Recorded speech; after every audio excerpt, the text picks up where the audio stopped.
My name is Lou Lazaro. I'm the director of the Penn State All Sports Museum.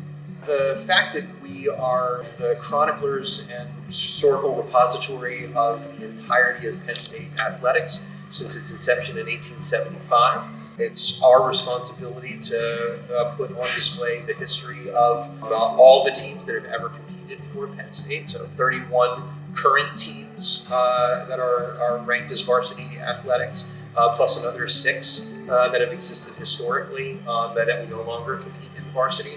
All of that is our responsibility to put on display, and that's what we want to give to people. Our lobby has a combination of permanent and temporary displays. Probably the first thing that they'll notice is the Franco Harris mosaic mural that's right inside of our front door. That was composed by photos that people sent in of themselves with Franco. 1,980 individual photographs that were submitted that we used to compile that together into a mosaic image of Franco. Our lobby also has our national championship display. So we've got 82 national championships historically that Penn State has won since the inception of our athletic programs. We've got representation of all of them here in the lobby. A lot of people really enjoy looking at all of those. Our Nittany Lion statue of our mascot friend, always good. Lots of photo opportunities with him from so many people who have come through.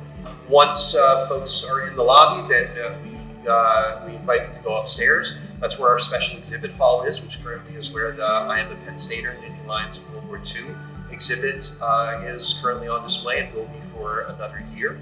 And then it's into the main galleries. So our upstairs gallery is our indoor sports gallery. So a focus on all of the sports that compete indoors. It's gymnastics, fencing, wrestling, our volleyball teams, our hockey teams. And then visitors come downstairs and it's all of our outdoor sports. So that's where track and field hockey, football, baseball, softball, all of those sports are down on our first level.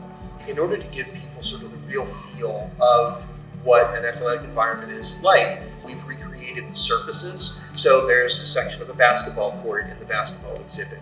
There's the semblance of the dirt surface of a baseball diamond, right? The batter's box in the baseball exhibit. And we've laid out AstroTurf marked with the yard lines in football. World War II exhibit would not have been possible without the cooperation of the families. We were able to identify over 1,200 of our student athletes, men and women both, who served during the World War II period. I think probably one of the great things that we've been able to do is we've been able to host those families, to have them come back and visit with us, just kind of experience the exhibit and talk about what their family member did during the war. It's been eye-opening, it's been inspiring, it's been at times heartbreaking, and just a very deeply personal and special moment, and one that I'm very glad that I've had the opportunity to have. I think that it's very easy to get excited and, so I say, distracted by shiny things, by trophies and things like that. And they're beautiful and we love having them, and they certainly are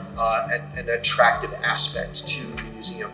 But I think that the more important thing, and what we try to communicate in every aspect of the displays that we put together, is that sport is a dimension of the larger history of us as a culture, of the university, and of the world. It's just one piece of the puzzle. And when you understand, when you look at, let's look at this story in the context of its time, in the context of what was going on in those moments. And so people understand a little bit more of the broader history and a little bit better understanding of Penn State's place in the history of our nation and our world. And honestly, because of the fact that we're here right in the center of it all, everyone comes to us. I love the fact that we have so many visitors from so many different places across the country and around the world who have come to Pennsylvania and find themselves here right in the middle of it all to visit Penn State and to see everything that our center of the state has to offer. That's honestly one of my favorite things, is to see everyone who comes here from such far-flung places.